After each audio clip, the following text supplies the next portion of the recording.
Hello guys, अब जो हमारे पास नेक्स्ट कॉन्सेप्ट आता है वो है power factor of N AC circuit. And power factor एक बहुत इंपॉर्टेंट कॉन्सेप्ट है। इसमें से ना जनरली आपके क्या होते हैं, जो वन वन मार्क के क्वेश्चंस होते हैं वो निकल के आते हैं। लाइक आप एमसीक्यू की फॉर्म में मान लो, या फिर आपके पास as simple very short answer, इस टाइप से क्वेश्चन आपके पास यहाँ से बन सकते हैं। तो आपने कॉन्सेप्ट को अच्छे तरीके से समझना है और है इजी कॉन्सेप्ट। आपके पास क्या है कि जैसे देखिए, पावर फैक्टर बेसिकली होता क्या है। पावर फैक्टर आपके पास होता है क्या, रेशो होता है true power divide by apparent power. इसका मतलब क्या है कि रियलिटी में पावर कितनी है, और अपेरेंट पावर का मतलब क्या है कि प्रोसेस में कितनी वो अपीयर हो रही है। एक है कि रियलिटी में कितनी है, और एक आपके पास क्या है कि प्रोसेस में अपीयर कितनी हो रही है। क्लियर। अब देखिए, जैसे मुझे पता है कि मेरे पास एवरेज पावर का जो फार्मूला होता था वो कितना होता था, EV into IV into cos phi. Clear. अब आपके पास जो ईवी और आईवी है, ईवी क्या है, virtual value of the voltage है। आईवी क्या है, आपके पास virtual value of the current है। और फाई क्या है, फेज डिफरेंस है। क्लियर। और ये क्या है, एवरेज पावर। क्लियर। अब देखिए यहां पे मैं कॉस फाई को ऐसे लिख सकता हूं, P average divide by EV into IV. और ये वोल्टेज इंटू करंट है ना, तो ये आपके पास क्या होगा, ये भी एक तरह की पावर ही होगी।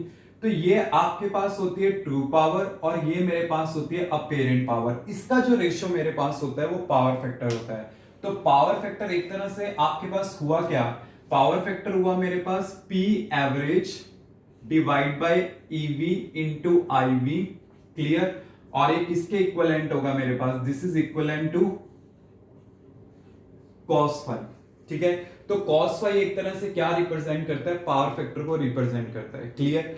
अब देखिए, आपको इंपीडेंस ट्रायंगल के बारे में पता ही है कि इंपीडेंस ट्रायंगल में आपके पास क्या होता था। अगर मैं एलसीआर सर्किट के लिए बनाता हूं तो ये एंगल मेरे पास फाई है, ये एंगल मेरे पास 90 है। तो यहां पे ये क्या होगा मेरे पास, ये वाला साइड और ये वाला, ये मेरे पास क्या होता था आर, ये क्या होता था XL minus XC.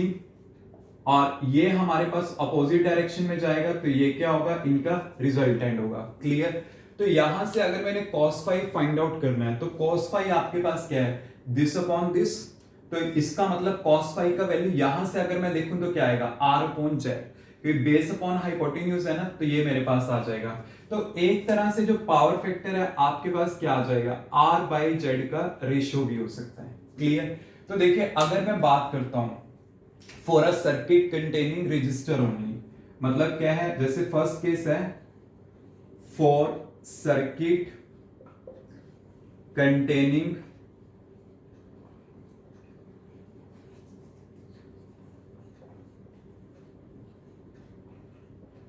Register only.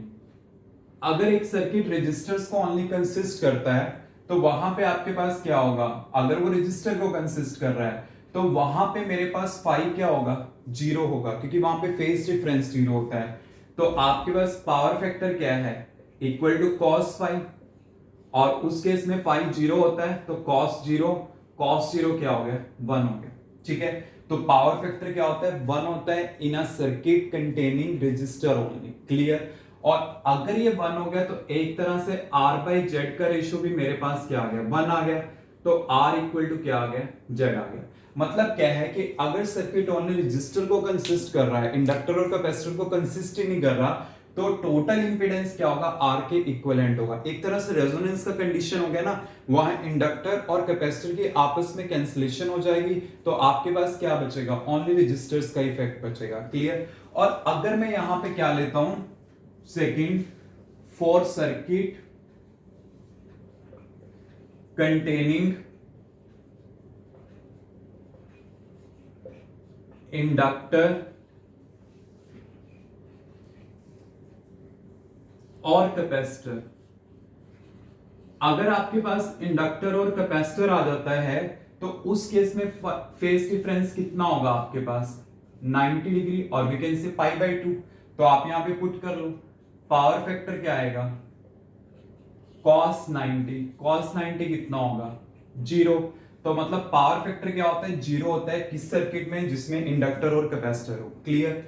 अब देखिए यहां से ना हम एक टर्म को डिफाइन कर सकते हैं which we call as a wattless current. यहां से मैं एक टर्म को डिफाइन कर सकता हूं जिसे हम बोलते हैं वॉटलेस करंट, या फिर हम उसे बोल देते हैं